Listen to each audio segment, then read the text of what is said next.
Consumer is one of the drivers of the Spanish success. From the beginning of 2021, the Eurozone economy has grown about 2.5 percentage points. Spanish economy is 8.8% higher, so huge outperformance relative to Eurozone economy. And it's not only in terms of GDP growth, we see it in the labor market adjustment. Unemployment rates are now lowest they've been in more than 16 years.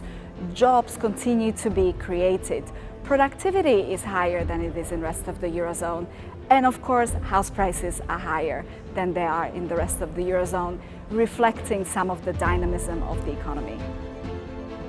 Well, I have the privilege of working at Mastercard, so in addition to looking at the economy like all economists do, by looking at all the publicly available data, we have access to aggregated and anonymized spend data by consumers that allow us to have those more nuanced views into the latest trend, not only in terms of consumer spending, consumer preferences, consumer behavior, but also in terms of performance of small businesses versus large businesses.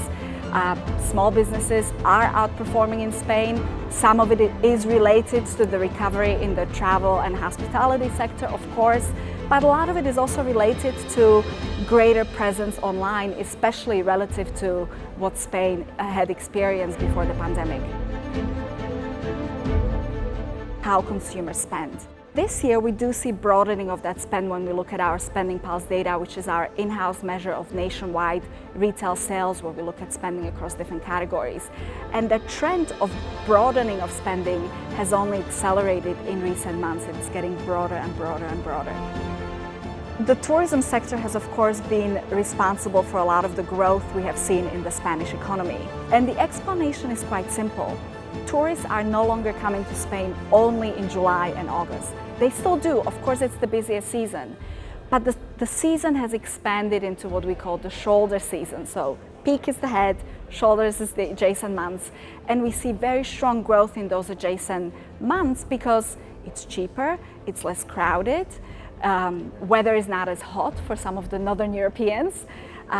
We are demographically changing, where you have many more households either older or younger without children who are not slaves to school holidays, who are able to come in those months away from the peak season. And so we see really strong growth in those adjacent months, which is continuing to support the tourism sector, as well as the fact that Spain is moving more up the value chain in terms of high-end tourism. And so the more five-star hotels you open, the greater revenue you generate from that move upmarket as well. So that's another area of growth for the tourism sector.